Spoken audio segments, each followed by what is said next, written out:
At Starbound, we tell stories the human way, not with artificial voices or AI slop. In the end, what's HFY without humanity? Subscribe to keep it this way. My name's General G. Let's begin. The first rule of deep space salvage, etched into the mind of every hauler and wrecker scraping a living from the galaxy's graveyards, is that you never, ever cut into something you don't understand. The second rule, a bitter lesson learned from decades of simmering conflict, is that Vadran military hardware is built by arrogant engineers who believe the first rule is an unbreakable law of the universe, a law they alone are qualified to write, and for whom they write it. On the bridge of the salvage hauler Scrap Heap, the second rule was about to be put to the ultimate test. The ship itself was a testament to a life lived in defiance of warranties and recommended operating procedures. The deck plates vibrated with a discordant hum of overworked machinery.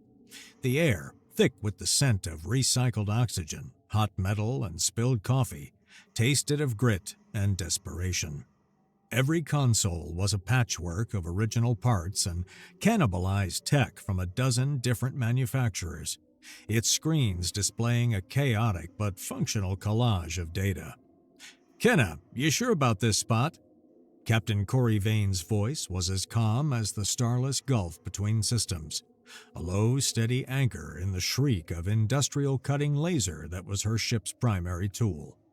That tool was currently biting into the dark, colossal sphere hanging in the view screen before them. The object defied the definition of a moon, yet its scale demanded the comparison. It was a superstructure the size of a minor asteroid, a perfect sphere of material so profoundly black it seemed to drink the light of the distant stars, leaving a patch of absolute nothingness in the sky. It was a hole in reality. On Corey's main screen, a spider web of molten metal glowed cherry red against the weapon's hull, the only color in a universe of black and white. A crackle of static, followed by a voice, buzzing with the kind of glee usually reserved for a physicist discovering a new universal constant. "Vadran engineering follows a rigid modular design philosophy, Captain. It's all straight lines and right angles, even on a sphere. Absolute faith in their own perfection. I found the public specs for their Class Z power core installation, the kind they use in their orbital monuments on Ethelberg. They use the exact same core module for the bomb. They never imagined someone would be stupid enough or desperate enough to get close enough to access the maintenance port." Corey allowed herself a small, grim smile. Stupid was a matter of perspective. The Vadran Dominion had parked this thing, the Oblivion Core, just outside the Sol System's gravity well. They had hijacked every comms channel in the known galaxy to broadcast a simple, chilling message, a 24-hour countdown, a live execution. The galaxy was commanded to watch humanity's last day, a lesson in obedience delivered at the end of a plasma cannon. 14 hours into that countdown, the salvage convoy Scrap Heap and its two brutish tow rigs, the Goliath and the Titan, both little more than oversized engines with grappling claws and a cockpit bolted on, had arrived. They were the only humans close enough and, as Dr. Kenna O'Connell so eloquently put it, stupid enough to try something. "Hull integrity at the incision point is dropping," came a gravelly two-word report from the weapons station. Gunnery Sergeant Tadlor Stone, callsign Grizzly, sat in a custom-built command chair that looked more like a throne of war, surrounded by weapons monitoring screens. He spoke only when necessary, and usually to announce something was about to explode. He was a slab of granite in human form, his scarred face impassive as he watched the energy readings from the laser. "Nash, keep us steady," Corey ordered, her eyes never leaving the screen. The call sign Wrench suited her. She was the one who held this entire chaotic operation together. "The moment we're through, I want you inside, fast and loud." "You know any other way, Captain?" Nash, Comet Kellen's voice was pure, uncut bravado, crackling over the comm from the cockpit of his scout ship. The view from his camera, patched into Corey's secondary screen, showed the nose of his nimble craft, the Stingray, aimed at the glowing wound in the bomb's side like a dart poised to hit a bullseye. His hands rested lightly on the controls, ready to unleash the scout's full power at a moment's notice. The laser's whine pitched higher, a keening scream of focused energy that made the fillings in Corey's teeth ache. Then it stopped. The sudden, profound silence was more jarring than the noise. A section of the hull, 20 meters across, sagged inward, glowing like a dying ember. It hung for a moment, then tumbled silently into the darkness within. A perfect gaping maw had been carved into the doomsday weapon.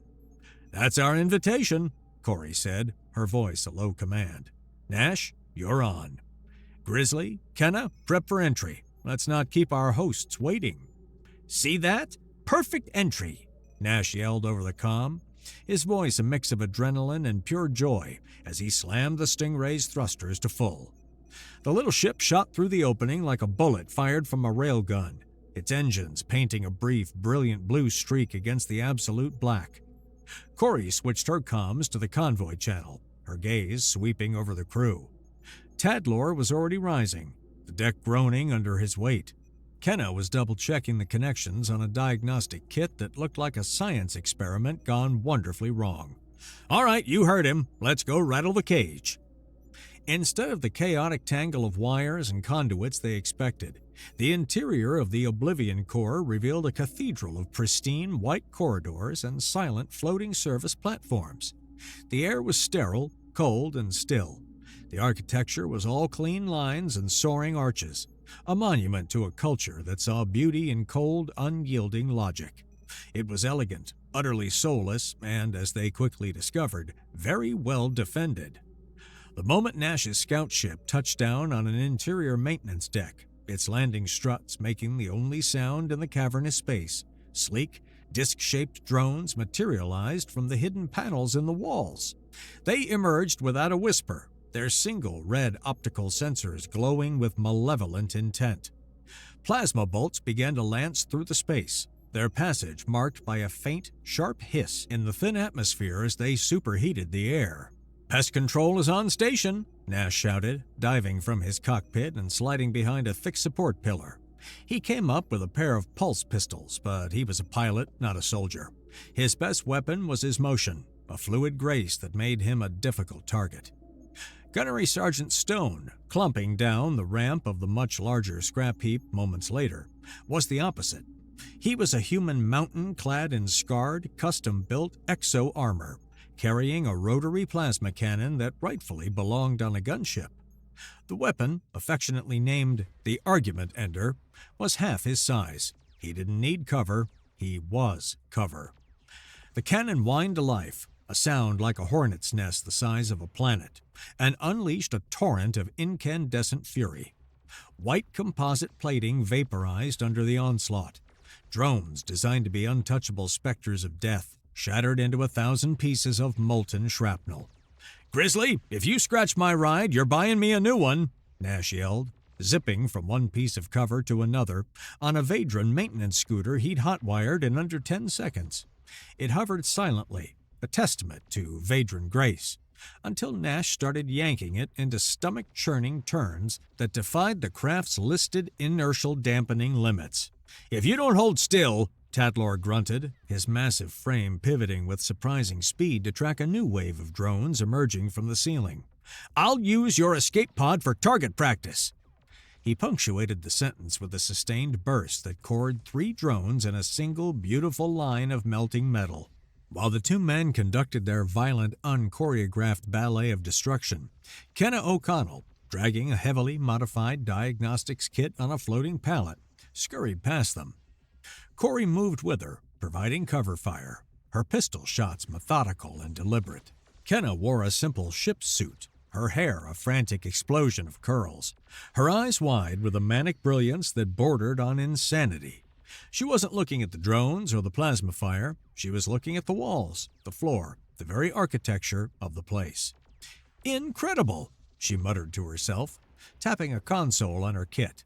"The power conduits are woven directly into the superstructure. Every component serves a dozen functions. Every pathway is optimized to the nanometer. Oh, the sheer arrogant perfection of the design." "Kenna, focus," Corey said calmly, firing a single shot from her sidearm that punched through a drone's primary optical sensor, sending it spinning into a bulkhead. "The God Toaster, remember?" Right, hot wiring the divine appliance." Kendra shook her head, a grin plastered on her face. "This way. The central nexus should be just past this junction." They fought their way through another corridor, the pristine white walls now scorched black with plasma burns and pockmarked by Tadler's handiwork. They reached a vast, spherical chamber.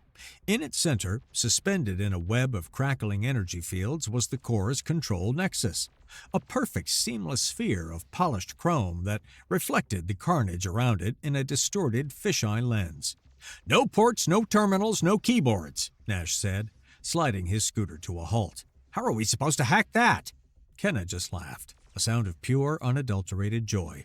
"Hack it? Oh, you adorable simpleton. Software duels are for hackers in clean rooms. This calls for percussive maintenance." She pointed to the base of the energy pylon feeding the nexus. "Vadrans are masters of energy, but they still have to run physical lines for maintenance overrides. It's galactic standard code." She patted a heavy-duty crowbar strapped to her kit. "And this is my skeleton key." While Tadlor laid down a curtain of suppressive fire, turning the corridor behind them into an impassable wall of plasma, Kenna went to work. She jammed the crowbar into a hairline seam at the base of the pylon and heaved. The metal groaned in protest, a high, piercing sound in the sudden lull between cannon bursts.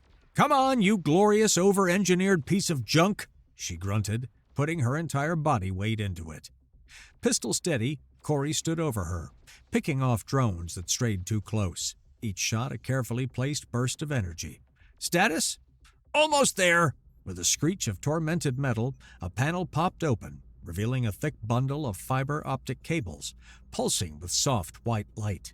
It was the Vadran equivalent of a central nervous system. Kenna didn't hesitate. She grabbed a device from her kit that looked like a monstrous metal spider with a dozen mismatched cables for legs. It was a crude human-made universal interface, bristling with exposed wires, alligator clips, and what looked suspiciously like the salvaged core of a coffee maker. "Okay, you magnificent bastard," she whispered to the Vadran Nexus. "Let's see how your delicate sensibilities handle a brute force data shove." She jammed the interface into the bundle of cables. The effect was instantaneous and catastrophic. The pristine white light of the chamber flared violently, then shifted to a screaming emergency red. A klaxon, deep and resonant, began to blare, a sound that vibrated in their bones. The energy field around the Nexus flickered and spat. On a nearby console, Vadran script scrolled at a speed that blurred the characteristics into meaningless streaks. "What's happening?" Nash shouted over the noise.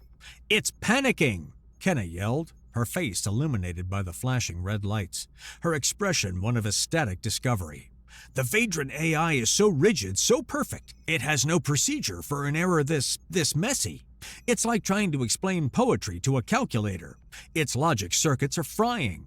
It's dumping its primary functions and shunting everything into a fail-safe diagnostic mode." As she spoke, the security parameters across the weapon began to drop. The drone deployment ports slammed shut with a clang of finality. The interior lights flickered erratically. The entire station seized. "This is our window!" Kenna's left hand steadied her rig while her right hand blurred across the input panel, her fingers striking keys in rapid, complex sequences that bypassed the AI's initial lockdown queries.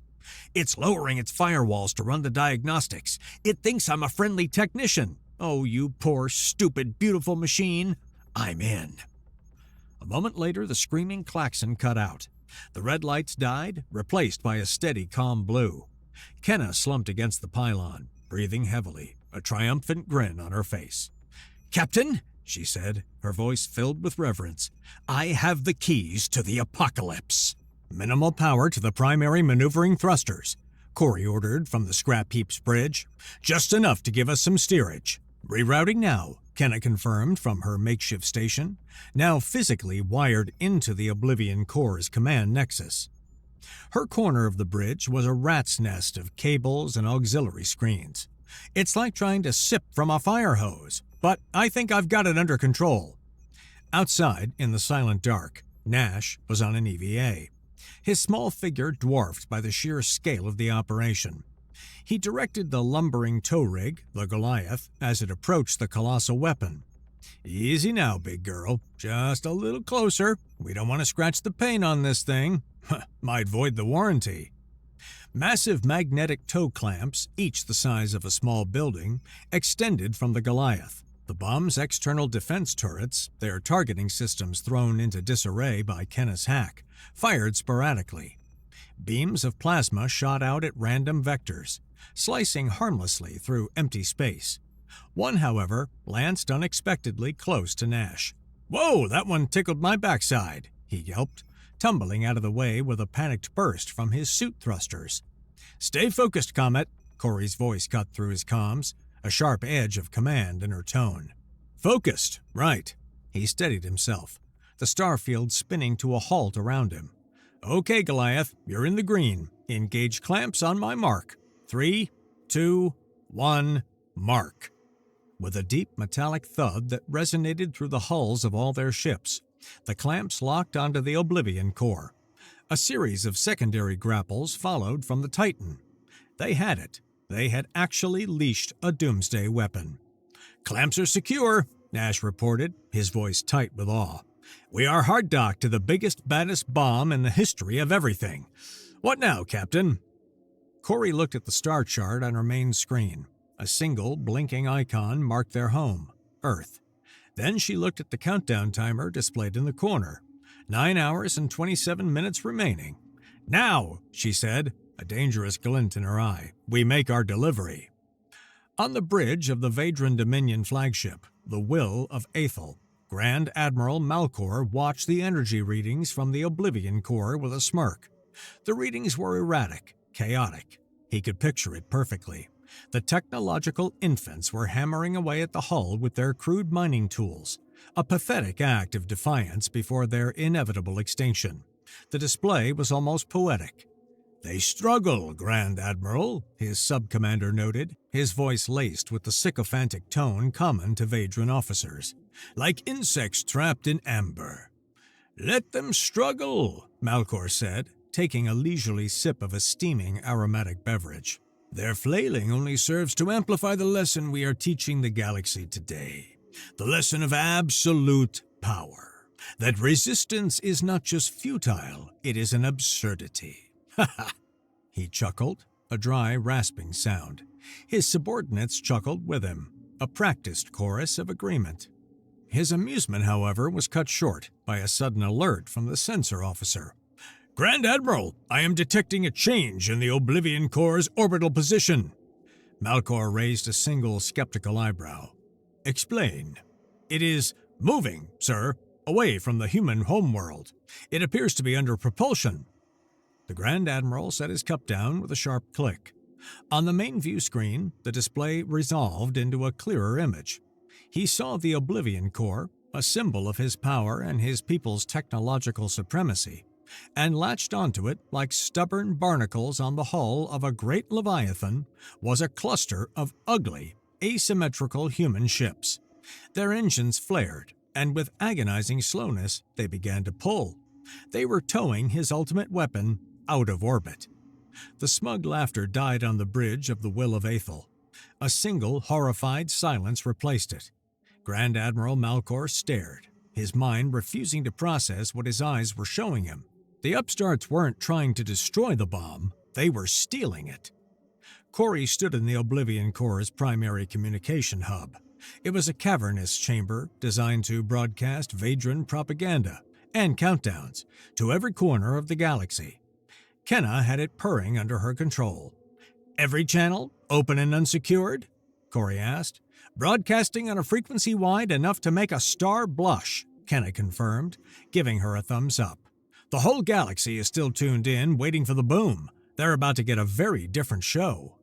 Corey stepped in front of the broadcast lens. Tadlor stood beside her, holding a large, circular plate of Vadran alloy he'd ripped from an interior wall. It was emblazoned with the proud, angular insignia of the Dominion. He'd polished it with his sleeve.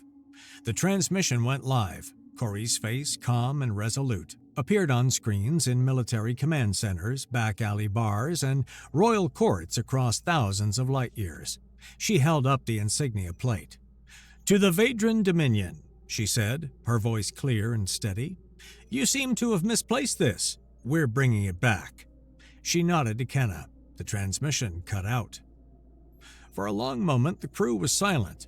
Then Nash's laughter erupted over the comms. "Oh, you should have seen their faces. I had a tap on their flagship's internal comms. I don't think they have a word for what just happened." "They'll find one," Corey said, turning to the star chart Kenna had projected onto the wall. "And it will probably be followed by a lot of plasma cannons." "There," Nash said, pointing to a straight, clean line on the chart that led from their current position directly to Ethelberg. "The Inner System Express.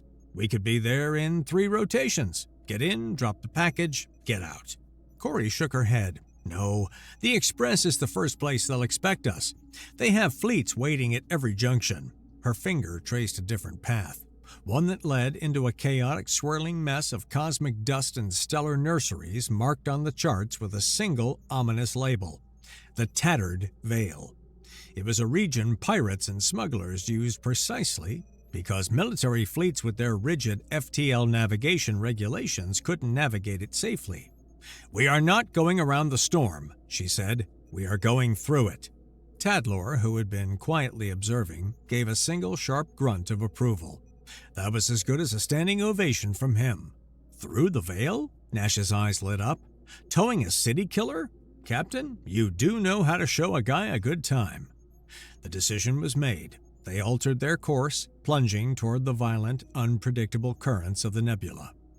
Meanwhile, hundreds of light years away, on the bridge of the Hyran Confederacy flagship Claw of Retribution, an admiral watched the recording of the human broadcast for the 3rd time. The Hyran admiral possessed no eyes. Its head was a smooth, chitinous cowl from which sprouted a crown of feathery, vibrating filaments that tasted the air, light, and radiation of the room, constructing a complex picture of its surroundings from a symphony of inputs humans couldn't even perceive. A series of slow, deliberate clicks from its thorax echoed on the bridge, the Hyran equivalent of a smile. The Vadran Dominion had been a thorn in the Confederacy's side for centuries. "The humans," the Admiral resonated, its voice a series of soft, melodic chords produced by a resonating throat pouch. "They are either the bravest or most foolish species I have ever encountered." "Perhaps both, Admiral." "Indeed." The Admiral's filaments quivered in amusement. "Order the fleets to our shared border with the Dominion. Full alert status. I want our ship's position to observe, and perhaps to take advantage of any sudden political vacancies." The galaxy had held its breath for humanity's execution. Now it held its breath for the Vadran response.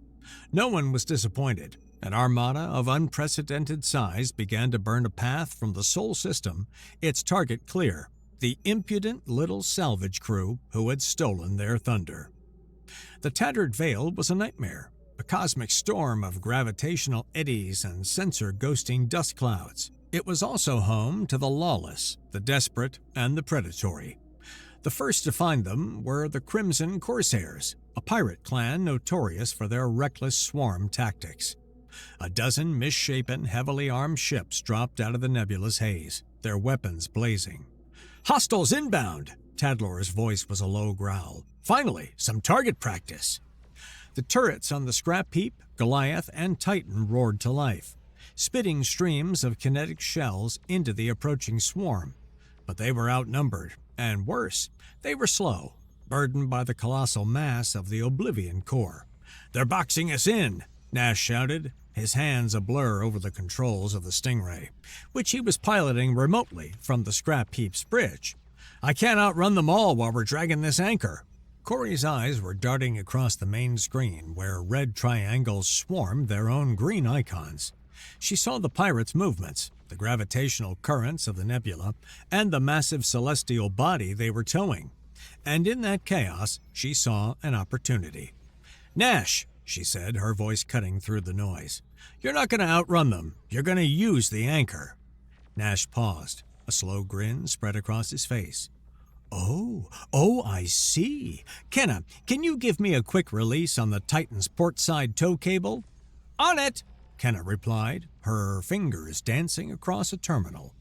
Captain, Nash said, his voice buzzing with excitement.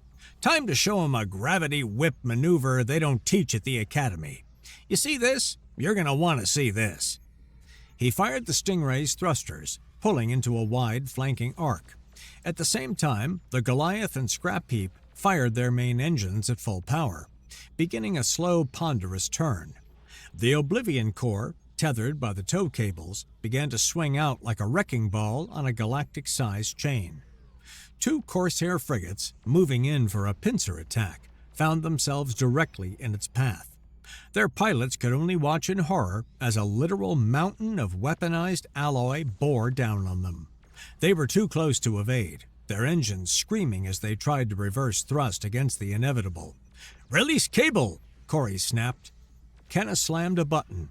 The Titan's portside cable detached. The sudden shift in momentum caused the Oblivion core to lurch, its trajectory changing just enough to swing directly into the pirate's flight path. There was no sound, only the horrifying sight of two warships being utterly annihilated, crushed into scrap metal and vaporized by the sheer kinetic force of the impact. A silent, brilliant fireball erupted where they had been. "Scratch two!" Tadlor grunted, almost sounding pleased. The remaining pirates, seeing their prey turn into the universe's largest flail, broke off their attack and vanished back into the nebulous mists. Nash's whoop of victory echoed across the comms. "Did you see that? Tell me you saw that." The aftermath of the pirate attack left them battered. During the frantic repairs, Kenna O'Connell had her eureka moment. She was deep in the Oblivion core's engineering section, her face smudged with grease, trying to patch a power conduit that had been grazed by a plasma bolt. As she worked, she felt it, a slow, constant hum of almost limitless energy emanating from the singularity at the heat of the weapon. "It's just bleeding power," she murmured, looking at her scanner. "The containment field is 99.999% stable, but for a contained singularity, that remaining fraction is still more energy than a star puts out in a year." An idea, wild and dangerous and utterly brilliant, sparked in her mind. She sprinted back to the Scrap Heap's bridge, waving a data slate. "Captain, wrench, I've got it!" Corey looked up from a damage report. "Got what, Kenna? A solution to the flickering lights or a new theory on the origin of the universe?" "Better," Kenna declared, her eyes shining. "We've been towing this thing, fighting its inertia, dragging it like dead weight. We've been thinking like haulers. We need to start thinking like parasites." She threw up a complex energy schematic onto the main screen. "The Vadrans built this thing to be self-sufficient for centuries. I can shunt the containment field's bleed off directly into our capacitor bus. It's the dirtiest power in the galaxy, and it's all ours. We don't need to use our own reactors. We can siphon its power. We won't just be towing the Oblivion core, we'll be powered by it." Corey stared at the schematic, then at Kenna's manic grin. Nash, leaning over the console, let out a low whistle. "You want to hotwire the bomb to juice up our rust buckets? Kenna, you're my hero." "It's a terrible, insane, and probably suicidal idea," Corey said, a slow smile spreading across her face. "Do it." A montage of beautiful blue-collar chaos began. Under Kenna's frenzied direction, the crew began retrofitting their ships. Heavy-duty power conduits glowing with a pulsating, otherworldly energy were crudely welded onto the hulls of the Scrap Heap, Goliath, and Titan. They snaked from the access port they'd cut in the Oblivion core, latching onto the human ships like giant, incandescent umbilical cords. The change was immediate and dramatic. The familiar orange burn of the human ship's engines shifted to an alien Vadran purple, burning hotter and brighter than ever before. On the bridge of the Scrap Heap, the main power meter shot into the red and stayed there. But the power was dirty. It was raw, untamed energy, designed for Vadran systems, not cobbled-together human junkers. Consoles sparked and spat acrid smoke. Lights flickered in an eerie blue-white. Systems overloaded and reset at random. Nash found himself having to manually reset with his flight controls every few minutes, as ghost signals from the raw power feed tried to jerk his ship off course. Tadlor found himself with a new recurring duty. Every hour or so, an electrical fire would erupt from a secondary power junction near his station. Without a word, he would grab a fire extinguisher, blast the flames into submission with a cloud of chemical foam, and then return to monitoring his weapon systems as if nothing had happened. After the 5th time, he simply kept the extinguisher by his feet. They were faster, stronger, and more dangerous than ever before. They were also a hair's breadth away from catastrophic system-wide failure at any given moment. It was, Nash declared, the most fun he'd ever had. Their souped-up convoy soon attracted a more professional class of predator. The Starbreakers, a mercenary guild with a reputation for cold, calculated operations, had taken the Dominion's lucrative bounty. They didn't use swarm tactics. They laid traps. They found the perfect spot, a dense asteroid field where the nebulous currents were particularly treacherous. They seeded the field with proximity mines and positioned their heavy cruisers in a tight kill box at the only clear exit. Corey saw it coming. "That exit path is too clean," she murmured, studying the sensor readings on her screens, which showed a suspicious lack of debris in one vector. "It's an invitation to a funeral. Kenna, how are those new engine mods holding up?" "They're energetically enthusiastic," Kenna replied cheerily, "and dangerously unstable. Why?" "Because we're not going through their kill box," Corey said, her gaze fixed on the sensor display. She highlighted a dense cluster of asteroids. "We are not going to try and weave through that mess. We are going to make our own lane. Grizzly, slave the point defense cannons to my command. Nash, full forward thrust. We're punching through." Nash's grin was visible even over the comms. "A straight-up drag race through the rocks? Now you're speaking my language, Captain." The operation was less a flight and more a barely controlled demolition. With their engines now supercharged by Vadran power, the convoy accelerated with terrifying force. Corey's fingers danced across her console, directing a continuous blistering barrage from their point defense cannons. Asteroids the size of houses vaporized into clouds of dust and pebbles before they could impact. The convoy didn't dodge, it plowed, creating a corridor of raw destruction through the heart of the field. The Starbreakers watched, dumbfounded, as the human convoy, wreathed in purple fire, and the explosions of obliterated asteroids, tore a new, violent path through their trap. They emerged on the other side battered, sparking, but very much intact. They escaped, leaving the mercenaries to explain to the Vadran Dominion how they'd been outmaneuvered by a bunch of salvagers in ships that were actively on fire. On the bridge of the Will of Aethel, Grand Admiral Malcor was incandescent with rage. The reports of the humans' progress through the tattered veil were an affront to logic, a personal insult to his strategic genius. "They are acting like vermin, scuttling through the filth of the galaxy," he spat. A junior officer, young and tragically ambitious, saw an opportunity to impress. "Grand Admiral, if I may, I have plotted an unconventional hyperspace jump. We could micro-jump directly into the veil, cutting them off at this choke point. It is risky, but it would allow us to intercept them." Malcor turned his cold reptilian gaze upon the officer. The bridge grew silent. "Risky?" he hissed. "The Vadran Dominion does not engage in risky maneuvers. We do not stoop to the gutter tactics of pirates and scavengers. We are the masters of open space. Our might is demonstrated through overwhelming, honorable force, not through cowardly ambushes in a cosmic slum." He pointed a long, sharp finger at the officer. "You speak the language of cowards and fools. You are demoted. Remove this tactician from my bridge." The disgraced officer was hauled away. Malcor turned back to the main screen. "We will continue our pursuit on the far side of the veil. We will meet them in open space, where Vadran might prevails. We will crush them where the entire galaxy can see our righteous power, not hide in the shadows like them." His rigid adherence to dogma, his unwavering belief in the Vadran way of war, had become his greatest weakness. He was preparing for a war of honor and tradition against an enemy that had just hot-wired a doomsday weapon with a coffee maker and a crowbar. When the scrap heap convoy finally dropped out of hyperspace, exiting the tattered veil, they were met with a sight that silenced even Nash. Aethelberg, a jewel of a world, shrouded in orbital rings and cities that were not built, but woven from light-conducting alloys, forming structures that followed the planet's magnetic fields in vast glowing tapestries. And arrayed between them and the planet was the entire Vadran home fleet. Hundreds of sleek, deadly warships formed a blockade of staggering scale. Their pristine silver hulls gleamed, a stark contrast to the scorched, scarred, and jury-rigged plating of the human ships.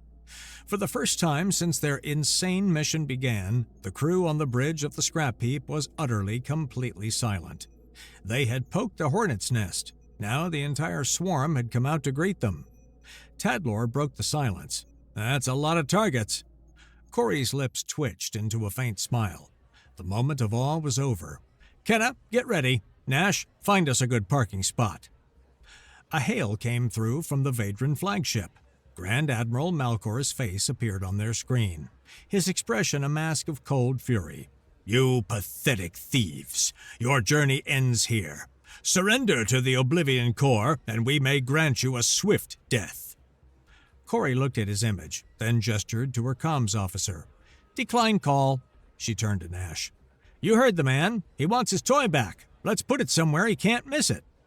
Under Nash's expert piloting, the entire convoy lurched forward, pushing the Oblivion Core not towards the fleet, but towards the planet. They didn't enter the atmosphere, but they came terrifyingly close, muscling the dark sphere into a low but stable geosynchronous orbit directly over the planet's gleaming capital city. It hung there in the sky like a new malevolent god, a permanent, undeniable monument to the Dominion's failure. A shadow fell over the heart of their empire. Corey reopened the channel to Malcor. His face was no longer just furious, it was apoplectic. "Come and get it," she said, and cut the transmission. The standoff did not last long. Malcor, his pride shredded, his capital city held hostage by his own weapon, gave the one order he had left. "Annihilate them!"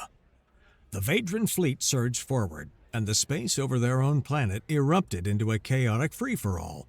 What should have been a slaughter became a lethal strategic ballet. The human convoy, hopelessly outgunned, used the colossal weapon as mobile cover. This was a slow, deliberate game of positioning. Nash would initiate a long, ponderous rotation of the Oblivion Core, using its immense mass to shield them from the main guns of one battle group, forcing the Vadran fleet to constantly reposition. This gave Tadlor precious seconds to acquire a lock on an exposed cruiser.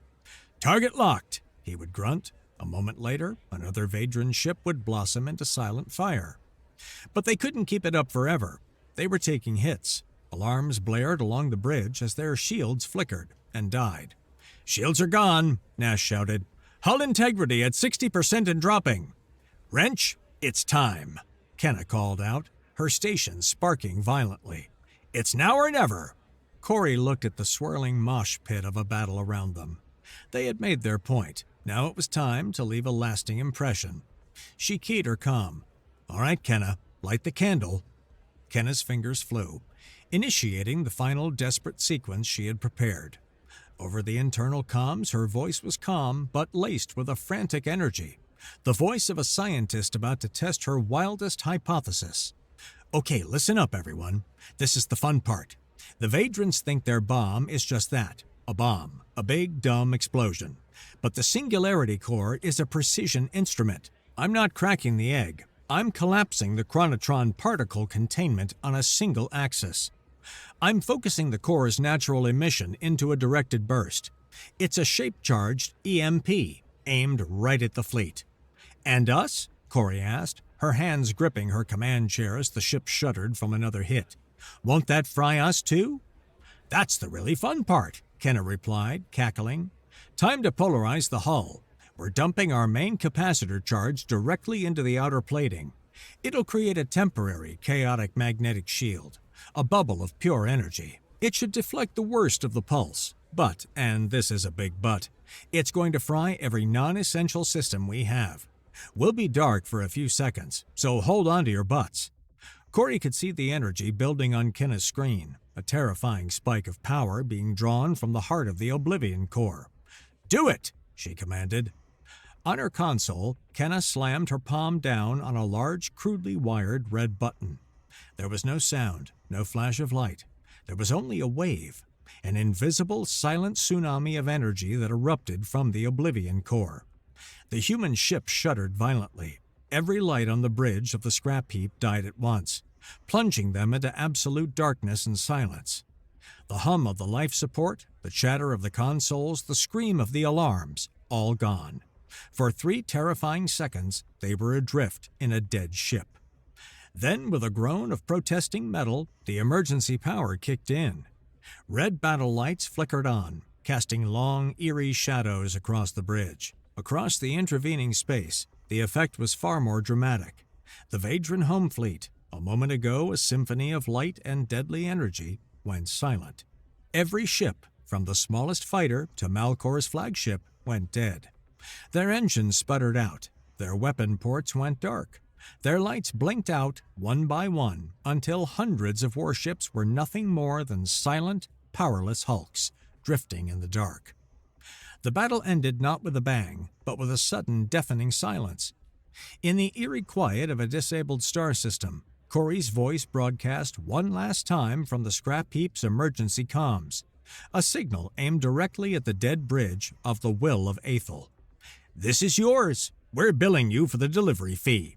Services rendered include de-infestation of automated defense systems, comprehensive systems diagnostics, and premium cross-galaxy delivery through hazardous territory. You'll also find charges for fuel, munitions, and significant emotional distress. A detailed invoice is being transmitted now, attached to your flagship's primary data port. We recommend paying it promptly." She nodded to Nash. "Detach the clamps." With a series of soft thuds, the tow cables and grapples released. Their convoy, scarred and barely functional, pulled away from the silent Oblivion core, leaving it hanging over the Vadran capital like a promise. The final scene was on the bridge of the scrap heap. The ship was a mess of sparking consoles and foam from Tadlor's extinguisher, but it was alive. The crew, bruised, exhausted, and covered in grime, passed around a bottle of very old, very potent whiskey Corey kept for special occasions. Nash took a long pull and grinned, a smear of grease on his cheek. "So, what's our next salvage job?" Corey took the bottle, her eyes on the starfield ahead as the convoy prepared to jump. "I think we can afford to take a little time off." Kenna raised her flask. "To ingenuity, improvisation, and hot-wiring the apocalypse." Tadlor, for his part, just grunted, but it was a satisfied grunt. The ships of the scrap heap convoy dissolved into the star-streaked tunnel of hyperspace, leaving behind a system in chaos, an empire in disgrace, and a galaxy in stunned, terrified awe. The story of the day the backwater humans didn't just stare down the galaxy's strongest power, but stole their biggest gun and delivered it back to them had already begun to spread. Humanity's reputation was about to change forever for the better.